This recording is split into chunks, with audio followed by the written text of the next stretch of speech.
तो हम एक डीसी सोर्स की अभी बात कर रहे हैं, हम एक डीसी सोर्स अप्लाई करते हैं, जो डीसी सोर्स एक एक्सटर्नल इलेक्ट्रिक फील्ड अप्लाई करेगा। अब इस प्रोसेस को क्या कहते हैं? इस प्रोसेस को हम कहते हैं बायसिंग। तो व्हाट इज़ बायसिंग?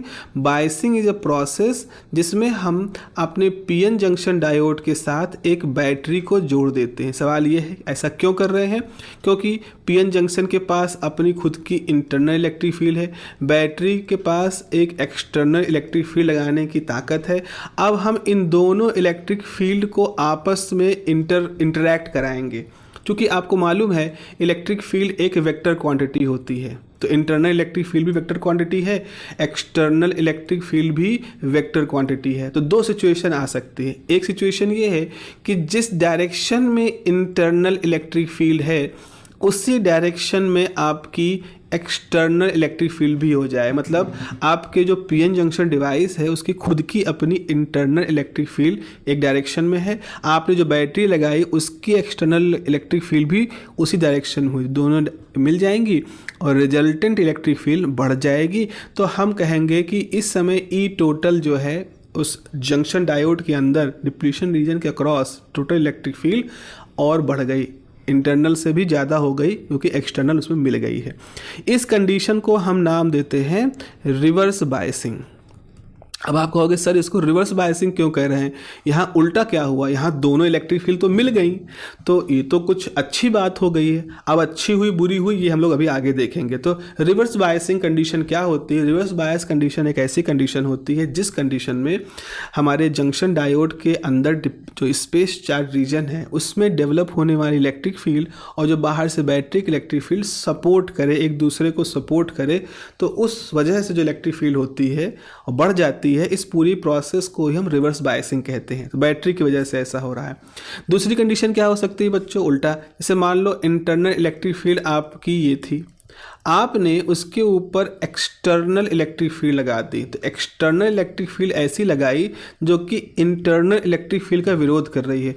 और मान लो एक्सटर्नल इलेक्ट्रिक फील्ड आपने ज़्यादा लगाई, तो ऐसी स्थिति में क्या होगा? हमारे पास जो ई टोटल होगा वो ई टोटल इंटरनल इलेक्ट्रिक फील्ड के अपोजिट होगा, उल्टा हो जाएगा। तो जो internal electric field space charge reason में पहले से क्रिएटेड थी उसके खिलाफ आपने डिवाइस के अंदर एक इलेक्ट्रिक फील्ड लगा दी क्योंकि आपने बाहर से बैटरी को ऐसा जोड़ा है।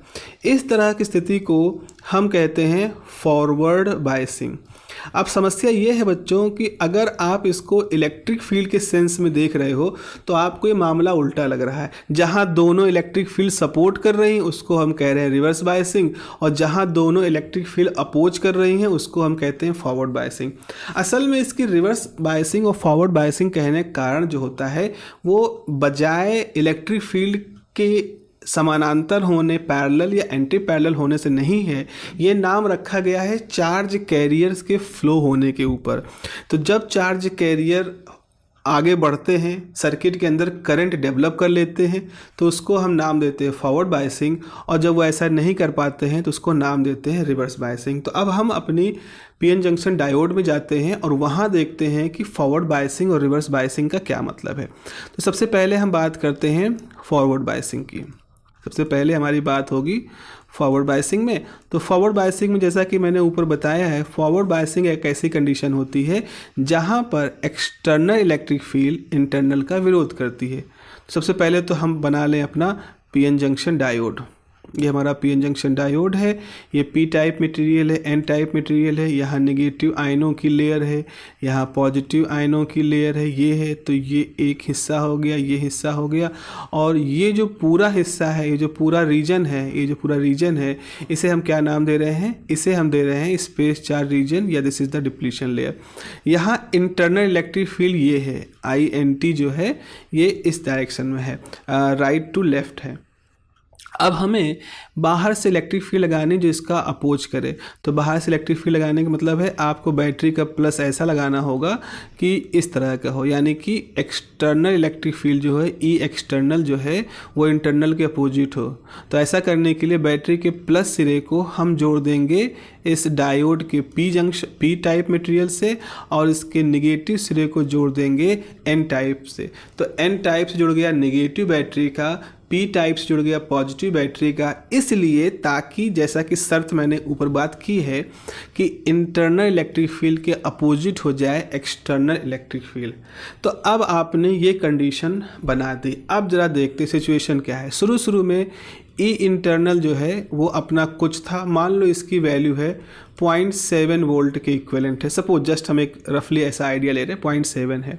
आपने ई एक्सटर्नल कितना लगाया, 0.1 इलेक्ट्रॉन वोल्ट लगाया। तो सपोज आपकी बैटरी 0.1 इलेक्ट्रॉन वोल्ट अप्लाई कर रही है या वोल्ट अप्लाई कर रही है। तो अब इससे क्या हुआ, अब जरा समझो, यहाँ पर बहुत सारे इलेक्ट्रॉन थे जो कि जंप करना चाह रहे जंक्शन को, लेकिन इंटरनल इलेक्ट्रिक फील्ड उनको ऐसा करने से रोक रही थी। अब आपकी बैटरी ने इन सारे इलेक्ट्रॉनों को 0.1 इलेक्ट्रॉन वोल्ट एनर्जी बढ़ा दी, लेकिन ये इलेक्ट्रॉन अभी भी नहीं जंप कर पाएंगे क्योंकि इनके पास इतनी ऊर्जा नहीं है कि इसको पार कर सके। कुछ ऐसा है कि जैसे यहाँ पर एक कोई दीवार थी, इस दीवार की ऊंचाई जो है वो है 0.7 इलेक्ट्रॉन वोल्ट, ठीक है, ये है। और इधर कुछ इलेक्ट्रॉन हैं जो कूद रहे हैं और इनकी एनर्जी 0.2 इलेक्ट्रॉन वोल्ट है। तो इनको अभी इतनी और जंप करके इधर जाना है, नहीं कर पा रहे हैं। आपने इनको एनर्जी देनी शुरू की, इनको +0.1 दे दिया, तो इनमें इलेक्ट्रॉनों की एनर्जी कितनी हो गई, 0.3, लेकिन अभी भी इतनी नहीं है कि इसको पार कर सके। फिर आपने एक्सटर्नल इलेक्ट्रिक फील्ड को और बढ़ाया, आपने इसको 0.3 कर दिया, 0.1 से बढ़ा के 0.3। तो अब जितनी थी उसमें और हो गई। तो मान लो यहाँ पे हाईएस्ट मोस्ट इलेक्ट्रॉन है जो 0.5 का हो गया। तो जैसे जैसे आप एक्सटर्नल इलेक्ट्रिक फील्ड बढ़ाते जा रहे हो वैसे वैसे इधर के इलेक्ट्रॉनों को एनर्जी मिलती जा रही है। एक समय ऐसा आएगा कि आप इतनी एक्सटर्नल इलेक्ट्रिक फील्ड बढ़ा ले जाओगे कि वो इन इलेक्ट्रॉनों को पर्याप्त ऊर्जा दे देगा। और अब यहाँ पे आपके पास जो इलेक्ट्रॉन थे, जो कि इलेक्ट्रॉन दौड़ रहे थे, नहीं जंप कर पा रहे थे, वो इलेक्ट्रॉन क्या है, अपनी खुद की एनर्जी प्लस आपने जो एनर्जी दी है एक्सटर्नल, उससे क्या होगा, इस जंक्शन को पार कर जाएंगे। जैसे जंक्शन को पार कर जाएंगे वैसे ये इलेक्ट्रॉन इधर आएंगे और इस रास्ते से होते हुए इस जंक्शन के बैटरी के अंदर चले जाएंगे। ठीक उसी समय यहाँ पर एक बॉन्ड टूटेगा और एक इलेक्ट्रॉन यहाँ से निकल करके उन टूटे हुए बॉन्ड को रिपेयर कर देगा। तो बैटरी से एक इलेक्ट्रॉन इधर निकला, बैटरी के अंदर एक इलेक्ट्रॉन इधर से आया और एक इलेक्ट्रॉन पूरा रास्ता तय किया। इस पूरा रास्ता तय करने की वजह से सर्किट के अंदर एक इलेक्ट्रॉन की वजह से करंट फ्लो कर जाएगी।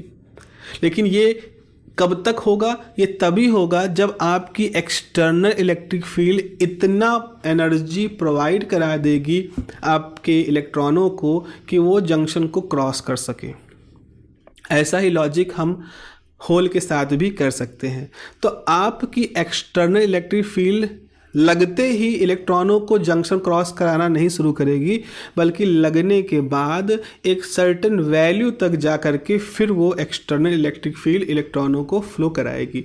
अब ये सारी चीज़ हम समझाने के लिहाज से एक कर्व ड्रॉ कर सकते हैं। कर्व कुछ इस तरह से है। कर्व में हमारे पास ये वोल्टेज है, ये हमारे पास करंट है और एक्स एक्सिस पर हमने वोल्टेज रखा है। शुरू में हमने कोई वोल्टेज नहीं लगाया था, बैटरी मान लो लगाई ही नहीं थी तो कोई करंट नहीं फ्लो कर रही थी। फिर आपने उसमें 0.1 वोल्ट बैटरी लगाई, लेकिन ये 0.1 वोल्ट की बैटरी इतनी ताकत नहीं दे रही थी इलेक्ट्रॉनों की वो जंक्शन को क्रॉस कर सके, जंप कर सके। फिर आपने इसको 0.4 कर दिया, अभी भी नहीं। फिर आपने इसको 0.5 किया, 0.6 किया। जैसे आपने 0.6 किया तो 0.6 और प्लस इलेक्ट्रॉनों के पास ऑलरेडी कुछ एनर्जी थी, तो कुछ इलेक्ट्रॉन यहाँ से जंप करके आगे चले गए, लेकिन बहुत कम। तो बहुत कम इलेक्ट्रॉनों की वजह से क्या हुआ, यहाँ पर जो करंट थी बहुत कम थी। शुरू में करंट 0 थी, करंट थी ही नहीं। अचानक 0.6 पे हल्का सा करंट हुई। फिर आप जब 0.7 पे आए तो और इलेक्ट्रॉनों को मिली। फिर आप 0.8 पे आए तो और इलेक्ट्रॉनों को मिली। और उसके बाद इन सारे इलेक्ट्रॉनों को, ये सीधा होगा, ये ऐसा लग रहा है, फिर सारे इलेक्ट्रॉनों को इतनी एनर्जी मिल जाती है कि वो इस जंक्शन को एकदम से क्रॉस करना शुरू कर देते हैं और हमारी करंट जो है वो एकदम से बढ़ जाती है। तो ये जो आपने देखा है, जो बन रहा है, इसे कहते हैं फॉरवर्ड कैरेक्टरिस्टिक कर्व। इसे आप नाम देते हो फॉरवर्ड कैरेक्टरिस्टिक कर्व। और चूंकि ये जो अरेंजमेंट है जहाँ बैटरी का प्लस सिरा जंक्शन के पीएन जंक्शन के पी टाइप से जुड़ा है, बैटरी का नेगेटिव सिरा जंक्शन के एन टाइप से जुड़ा है, इस अरेंजमेंट को हम फॉरवर्ड बायसिंग कहते हैं। फॉरवर्ड बायसिंग इसलिए क्योंकि इस अरेंजमेंट में ही करंट बैरियर को पार करके आगे बढ़ती है, आप ऐसा सोच सकते हो, और सर्किट के अंदर करंट बनने की, करंट के इस्टेब्लिश होने की कंडीशंस बन जाती हैं। तो ये है फॉरवर्ड बायसिंग। और फॉरवर्ड बायसिंग में वोल्टेज जो करंट का जो ग्राफ है वो यहाँ पर दिख रहा है। आप एक खास बात देखो, यहाँ करंट और वोल्टेज के बीच का ग्राफ कैसा है, ये इस तरह का है, ये कुछ यू शेप का है, ऐसा लग रहा है कि नहीं, जैसे कोई अगर इसको देखो ऐसे पूरा यू ऐसे बनता, यू शेप का, या हम कुछ हद तक इसे कहते हैं पैराबोलिक है। ऑल्दो बिल्कुल परफेक्ट पैराबोलिक नहीं है, बट काइंड ऑफ पैराबोलिक। ऐसा पैराबोलिक तो ऐसा होता है, बिल्कुल ऐसा होता है, बट ये पैराबोलिक नहीं है।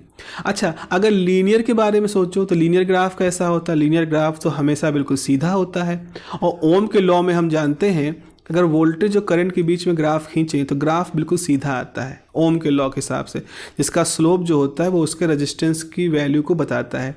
तो हमारा ये है लीनियर, सीधी लाइन लीनियर है।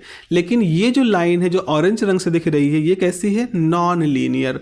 तो चूंकि हमारे पीएन जंक्शन डायोड का वोल्टेज और करंट का ग्राफ सीधा नहीं होता, लीनियर नहीं होता, नॉन लीनियर होता है, इसीलिए हम कहते हैं कि हमारा जंक्शन डायोड एक नॉन लीनियर डिवाइस है, या हम कह सकते हैं नॉन ओहमिक डिवाइस है, because it is not following the Ohm's law. तो उसके कारण भी यही है।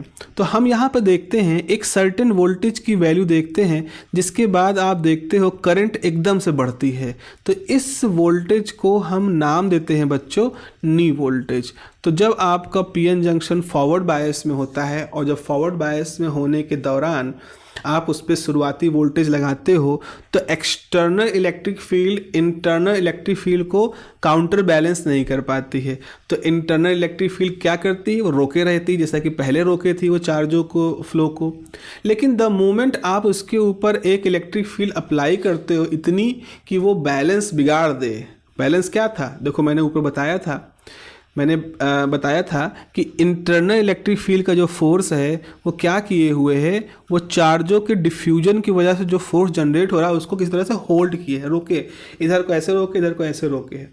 लेकिन जब ये स्पेस चार्ज की इलेक्ट्रिक फील्ड बाहर से लगने वाली इलेक्ट्रिक फील्ड की वजह से कमज़ोर होना शुरू हो जाएगी, तो ये जो इधर से रुके हुए चार्ज थे वो रुक नहीं पाएंगे। अब वो धीरे धीरे जंक्शन क्रॉस करना शुरू कर देंगे, और उनके जंक्शन क्रॉस करने की वजह से सर्किट के अंदर हमारी एक करंट का फ्लो होना शुरू हो जाएगा।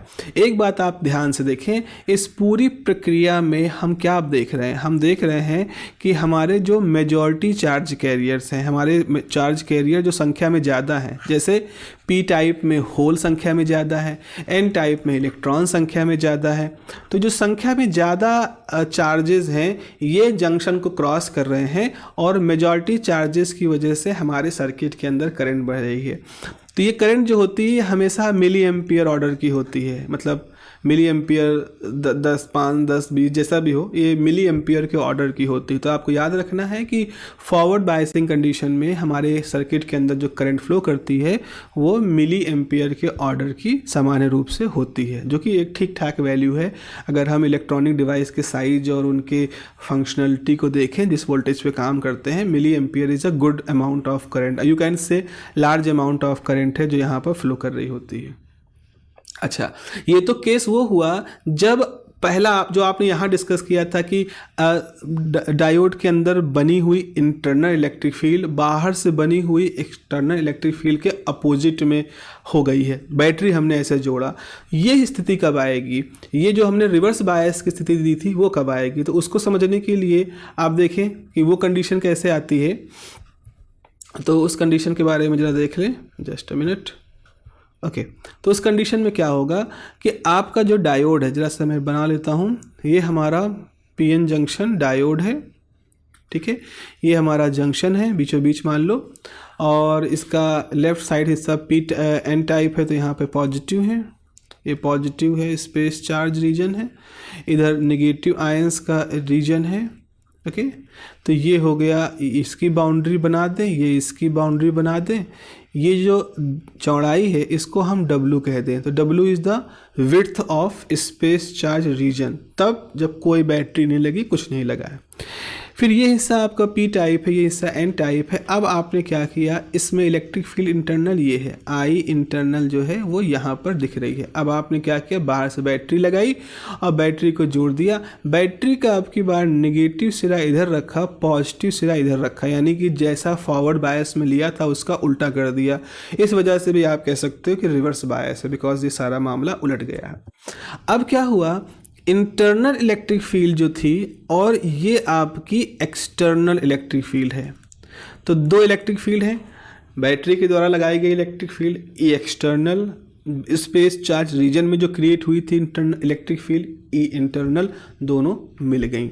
ज़रा याद करो फिर से कि ये जो इंटरनल इलेक्ट्रिक फील्ड थी इसका क्या काम था। इंटरनल इलेक्ट्रिक फील्ड जो आपने बनाई थी ई इंटरनल, वो क्या कर रही थी, इधर के जो इलेक्ट्रॉन्स थे उनको वापस ढकेल रही थी और इधर जो आपके पास होल्स थे उनको वापस ढकेल रही थी। तो किसी तरह से इन होलों को इधर रखने का काम और इलेक्ट्रॉनों को बैरियर से दूर रखने का काम ये इंटरनल इलेक्ट्रिक फील्ड कर रही थी।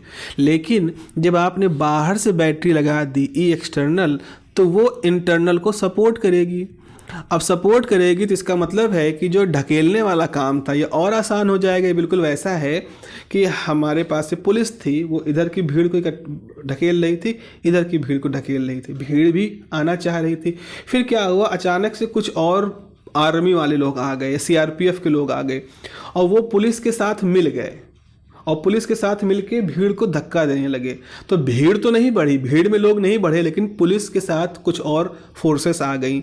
तो अब वो क्या करेंगी, इन जो यहाँ पर इलेक्ट्रॉन जो मतलब एक तरह से हाई डेंसिटी के रीजन है, यहाँ जो होल हाई डेंसिटी के रीजन है, इनको पीछे ढकेलना शुरू कर देंगे, इलेक्ट्रॉनों को पीछे ढकेलना शुरू कर देंगे। इसका असर क्या होगा, इसका असर समझना बच्चा ध्यान से क्या होगा। तो जैसे ही आप बाहर से इलेक्ट्रिक फील्ड लगाओगे, आपने बाहर से जो इलेक्ट्रिक फील्ड है उसको थोड़ा सा बढ़ाना शुरू किया, तो धक्का और बढ़ेगा और धक्का बढ़ने की वजह से इधर के इलेक्ट्रॉन पीछे पछड़ेंगे, जिससे यहाँ कुछ और पॉजिटिव आयन क्रिएट हो जाएंगे। इलेक्ट्रॉन जब पीछे ढकेले जाएंगे इस तरफ, तो यहाँ पर आयन और क्रिएट हो जाएंगे। इधर भी जब होल ढकेले जाएंगे तो कुछ नए आयन क्रिएट हो जाएंगे। तो इस तरह से आपका जो डिप्लीशन लेयर है वो पहले से और ब्रॉड हो जाएगा। पहले जितना था उसमें इतना हिस्सा और जुड़ जाएगा। तो अगर पहले W था तो उसमें डेल्टा W और जुड़ जाएगा। अगर आप एक्सटर्नल इलेक्ट्रिक फील्ड को डेल्टा अमाउंट बढ़ा दोगे तो इंटरनल इलेक्ट्रिक फील्ड अब कितना बचा। अब इंटरनल इलेक्ट्रिक फील्ड जो है, अब जो नया है वो पुराना internal electric field plus delta E जो बैटरी से आपने जोड़ा है वो के सम के बराबर है, जिसकी वजह से डिप्लीशन लेयर अब और ब्रॉड हो जाएगी। तो इस तरह से हम पाते हैं कि जैसे रिवर्स बायस करते हो तो जो इलेक्ट्रॉन है ये पीछे की तरफ ढकेले जाते हैं इस तरफ, और होल्स जो है वो होल इधर की तरफ ढकेले जाते हैं, और इस ढकेले जाने की वजह से डिप्लीशन लेयर जो थी, जितनी पहले थी उससे भी ब्रॉड हो जाती है। तो आप देखो ये डिप्लीशन लेयर है हमारी, अब ये पहले से ब्रॉड हो गई है। तो इस तरह से स्पेस चार्ज रीजन का विस्तार हो जाता है रिवर्स बायस में। लेकिन इस दौरान एक घटना और होती है, बहुत ज़रूरी घटना है, ज़रा समझे वहाँ पर क्या होता है। होता ये है कि यहाँ पर कुछ होल्स होते हैं जो कम संख्या में होते हैं, यहाँ कुछ इलेक्ट्रॉन होते हैं जो कम संख्या में होते हैं। तो P रीजन में इलेक्ट्रॉन माइनॉरिटी के हैं, N रीजन में होल माइनॉरिटी के हैं। तो जैसे ही आप एक्सटर्नल इलेक्ट्रिक फील्ड लगाते हो तो बैटरी का जो प्लस सिरा है वो इन इलेक्ट्रॉनों को खींचता है और ये इलेक्ट्रॉन इस रास्ते से होते हुए यहाँ पहुँच जाते हैं। ऐसे बैटरी का जो नेगेटिव सिरा है ये इन होल खींचता है और होल इधर से होते हुए इस तरफ बढ़ जाते हैं। तो हमारी जो बैटरी है, हमारी जो रिवर्स बायस बैटरी है, इसको हम रिवर्स बायस जो कह रहे हैं, वो क्या करती है, मेजॉरिटी चार्जेस को तो ढकेलती है स्पेस चार्ज रीजन से दूर, और स्पेस चार्ज रीजन पहले से ब्रॉड भी हो जाता है। लेकिन साथ ही साथ माइनॉरिटी चार्जेस जो हैं, जो माइनॉरिटी चार्जेस हैं वो क्या करते हैं, वो टनल कर जाते हैं या क्रॉस कर जाते हैं जंक्शन को। वो जंक्शन को क्रॉस कर जाते हैं, जिसकी वजह से एक बहुत ही स्मॉल अमाउंट की करंट यहाँ पर फ्लो करती है, very small amount of current. और ये करंट जो होती है किसकी वजह से होती है? माइनॉरिटी चार्जेस की वजह से। याद रखो, हमने देखा है कि पिछले केस में जब फॉरवर्ड बायस करते हैं तो वहाँ पर करंट किसकी वजह से फ्लो करती है? मेजॉरिटी चार्जेस की, जो कि मिली एम्पियर ऑर्डर की होती है। चूँकि मेजॉरिटी संख्या में ज़्यादा है, डेंसिटी ज़्यादा होती है, चार्ज डेंसिटी। लेकिन जो माइनॉरिटी चार्जेस की वजह से करंट है जो रिवर्स बायस कंडीशन में फ्लो करती है, वो बिल्कुल माइक्रो एम्पियर के ऑर्डर की होती है। मतलब मिली एम्पियर से आप कह लो 1000 गुना छोटी करंट होती है। तो बहुत स्मॉल करंट है, मतलब काफ़ी स्मॉल करंट होती है। बहुत ही सेंसिटिव माइक्रोमीटर से हम इसको डिटेक्ट कर सकते हैं। तो इस तरह से रिवर्स बायस कंडीशन में हमने एक चीज़ समझी कि रिवर्स बायस कंडीशन जो है मोस्टली क्या करता है, मेजॉरिटी चार्जेस को मूव नहीं करने देता। तो टेक्निकली हमारे सर्किट से कोई करंट फ्लो नहीं करती। तो बैटरी लगी है, डायोड लगा है, लेकिन फिर भी कोई करंट नहीं फ्लो कर रही। कोई करंट फ्लो करने का मतलब है माइक्रो इतनी छोटी है कि हम ना के बराबर माने। तो हमारी डिवाइस बैटरी लगी होने के बावजूद भी कैसे काम करती है? ऑफ स्टेट में। जबकि फॉरवर्ड बायस में क्या होता है? फॉरवर्ड बायस में अगर आपने नी वोल्टेज से ज़्यादा वोल्टेज लगा रखा है तो हमारी बैटरी कैसी होगी? ऑन। हमारा जो पीएन जंक्शन डायोड होगा वो ऑन स्टेट में होगा। तो अगर हम अपने डायोड को एज अ स्विच की तरह से इस्तेमाल करना चाहते हैं, उसके ऑन ऑफ करना चाहते हैं, तो हम खाली बैटरी की पोलैरिटी चेंज कर दें। कुछ ऐसा करें, बैटरी एक बार ऐसे घूम के लगे या वैसे घूम के लगे, कुछ ऐसा अगर हो तो वो तेज़ी से हमारे डिवाइस को ऑन ऑफ करता रहेगा। तो इस तरह से डायोड एज अ स्विच काम करता है। तो फिलहाल हमने क्या सीख रहे हैं कि माइनॉरिटी चार्जेस जो होते हैं उनकी वजह से हमारी सर्किट के अंदर एक करंट फ्लो करती है जो बहुत स्मॉल होती है और रिवर्स बायस में फ्लो करती है। इस करंट को हम एक नाम देते हैं, इस करंट को नाम देते हैं रिवर्स सैचुरेशन करंट।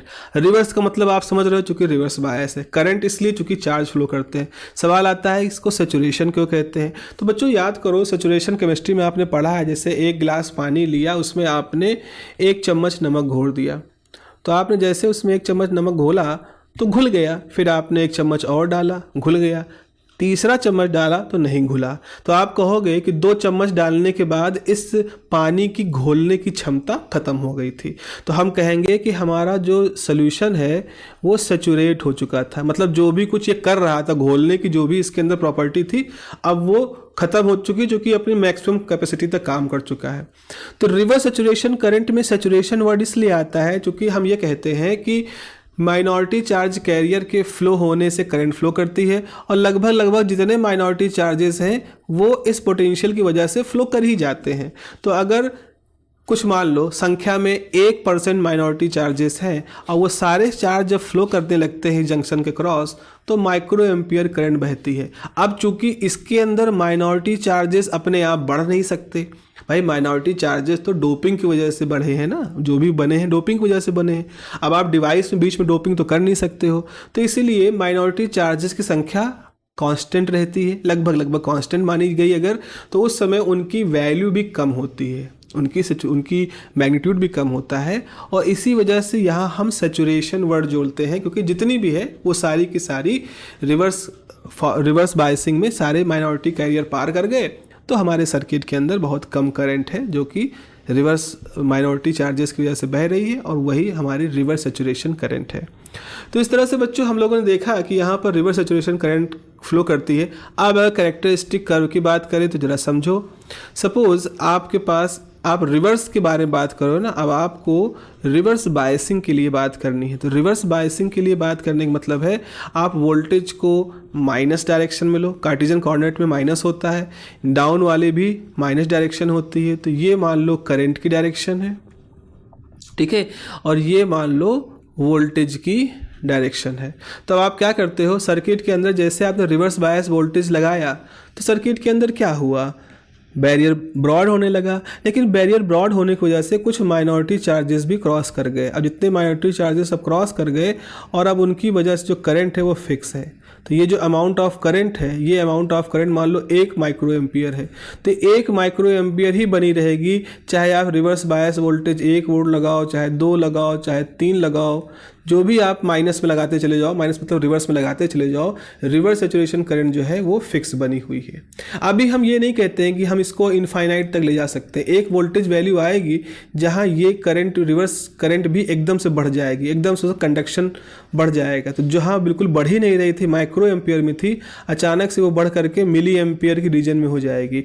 वो एक ब्रेक डाउन कंडीशन होती है, जिसको कि हम लोग आगे के हिस्सों में पढ़ेंगे। तो फिलहाल हम कह रहे हैं कि हमने अपने रिवर्स वोल्टेज को इतना नहीं लगाया है कि ब्रेकडाउन जैसी स्थिति आ जाए। तो ये जो वैल्यू है इसे हम नाम देते हैं रिवर्स सैचुरेशन करंट, जिसकी वैल्यू फिक्स होती है।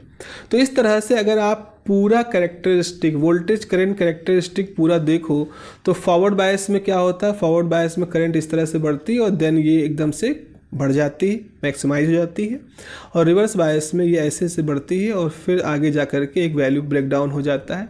तो ये रिवर्स वोल्टेज है, ये रिवर्स वोल्टेज है, ये फॉरवर्ड वोल्टेज है, ये रिवर्स करंट है, ये हमारी फॉरवर्ड करंट है।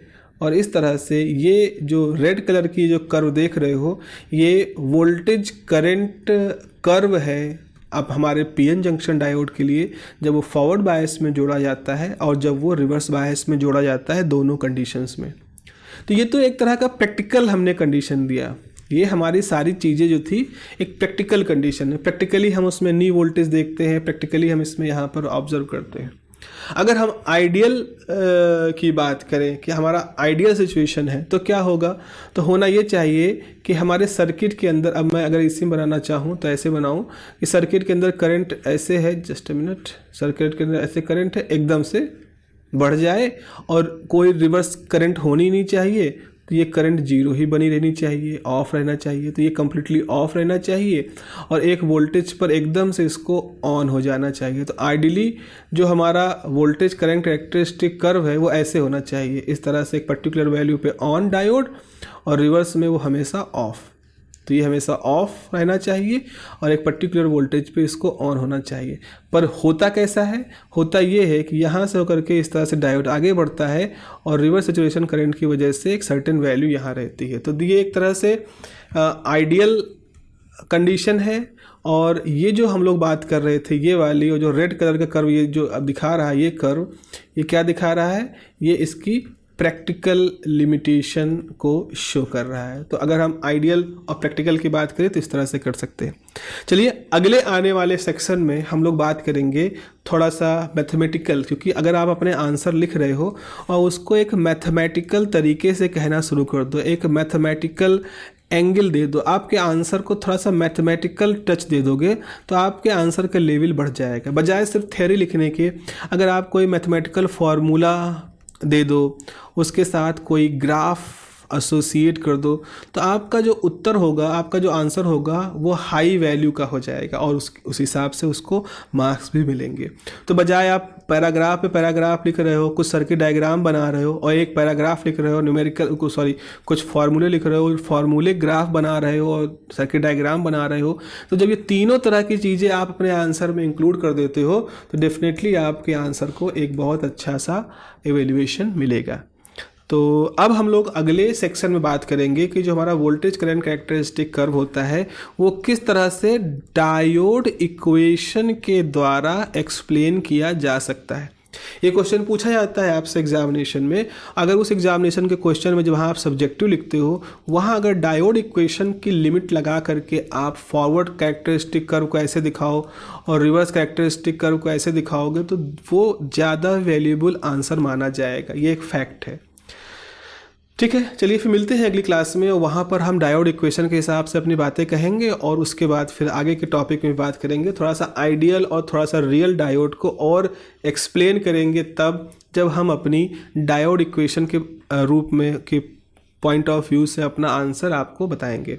ठीक है, मिलते हैं अगली क्लास में। अपना ध्यान रखिए। Have a nice day, take care.